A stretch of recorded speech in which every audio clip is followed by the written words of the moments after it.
Hi friends, good morning to everyone. Welcome to my channel. నేను ఈరోజు అల్లం చట్నీ ఎలా ప్రిపేర్ చేయాలో చూపిస్తాను. టిఫిన్స్లోకి అయితే చాలా బాగుంటుంది. వర్కింగ్ ఉమెన్స్కి, ఇంట్లో ఉండే వాళ్ళకైనా తొందరగా ఈజీగా క్విక్గా మనం ఏదైనా టిఫిన్ చేసుకుని తినేయవచ్చు అనమాట. ఇది చాలా సింపుల్ అండి. ఎంత 10 మినిట్స్లో అయిపోతుంది. ఎలా ప్రిపేర్ చేయాలో చూపిస్తాను, వచ్చేసేయండి.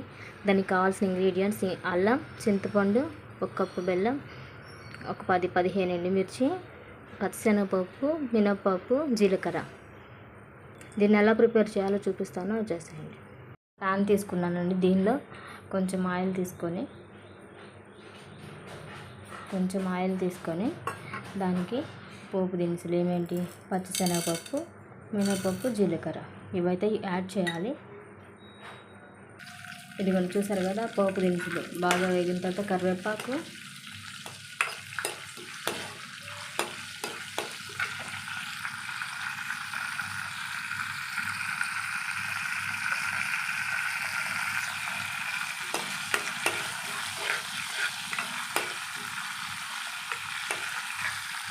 దానిలో ముందుగా ఎండుమిర్చి,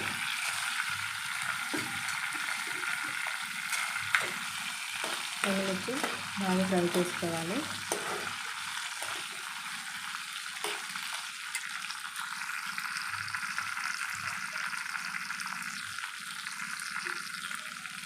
ఎండుమిర్చిని బాగా వేపుకోవాలండి, బాగా ఫ్రై చేసుకోవాలి, కొంచెం కలర్ చేంజ్ అయ్యేంత వరకు. ఇదిగోండి, ఎండుమిర్చి అయితే బాగా ఫ్రై అయిపోయినాయి. దానికి ఒక 7-8 అల్లం వెల్లుల్లిపాయలు కూడా యాడ్ చేశాను దీనికి. అల్లం కాదు, వెల్లుల్లిపాయలు యాడ్ చేశాను. చూసారు కదా, ఈ చట్నీ చాలా టేస్ట్గా ఉంటుందండి. 1 మంత్ అయితే స్టోర్ చేసుకోవచ్చు. ఎప్పుడు కావాలంటే అప్పుడు ఫ్రిడ్జ్లో తీసుకొని కొంచెం వాటర్ యాడ్ చేసుకొని యూజ్ చేసుకోవచ్చు టిఫిన్కి. ఇదిగోండి, అదే ప్యాన్లో ఇంకొంచెం ఆయిల్ తీసుకొని ముందుగా కట్ చేసి పెట్టుకున్నటువంటి అల్లం ముక్కలు దానిలో యాడ్ చేసుకోవాలి.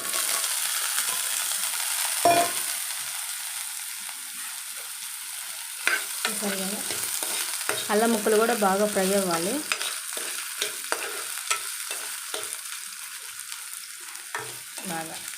అల్లం ముక్కలు కూడా బాగా ఫ్రై అయితేనే బాగా టేస్ట్ ఉంటుంది. సిమ్లో పెట్టుకొని ఒక 2 నుంచి 5 నిమిషాలు అయితే బాగా ఫ్రై చేసుకోవాలి.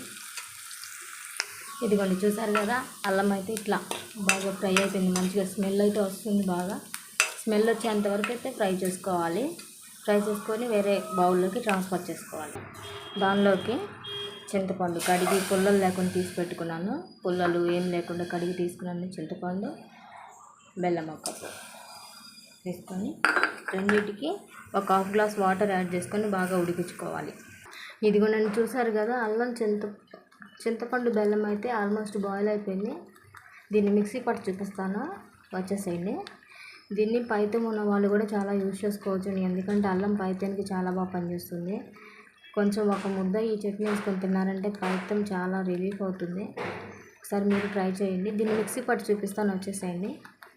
ఇదిగోండి, చూసారు కదా, దీన్ని మిక్సీ జార్లోకి ట్రాన్స్ఫర్ చేశాను. టేస్ట్కి తగ్గట్టు సాల్ట్ తీసుకున్నాను. ఒక స్పూన్ అయితే సరిపోతుంది.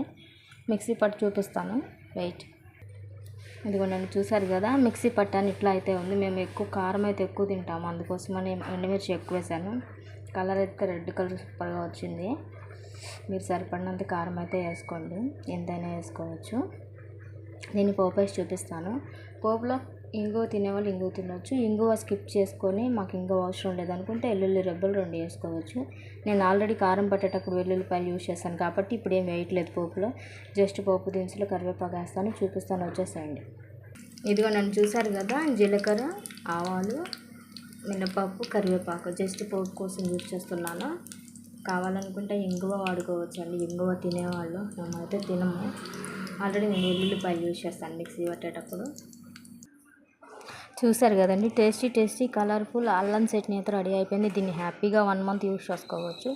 ఫ్రిడ్జ్లోనైనా స్టోర్ చేసుకోవచ్చు. బయట పెట్టుకున్నా కానీ 1 మంత్ యూజ్ చేసుకోవచ్చు అండి. వర్కింగ్ ఉమెన్స్కి, ఇంట్లో హౌస్ వైఫ్స్కి చాలా అంటే చాలా యూజ్ అవుతుందండి. మార్నింగ్ హడావుడి లేకుండా ఇది వేసుకొని హ్యాపీగా తినేసి వెళ్ళొచ్చు. మీరు ఒకసారి ట్రై చేయండి. కుదిరితే మీ ఫ్రెండ్స్కి షేర్ చేయండి. నా ఛానల్ అయితే సబ్స్క్రైబ్ చేయండి అండి. Thank you so much.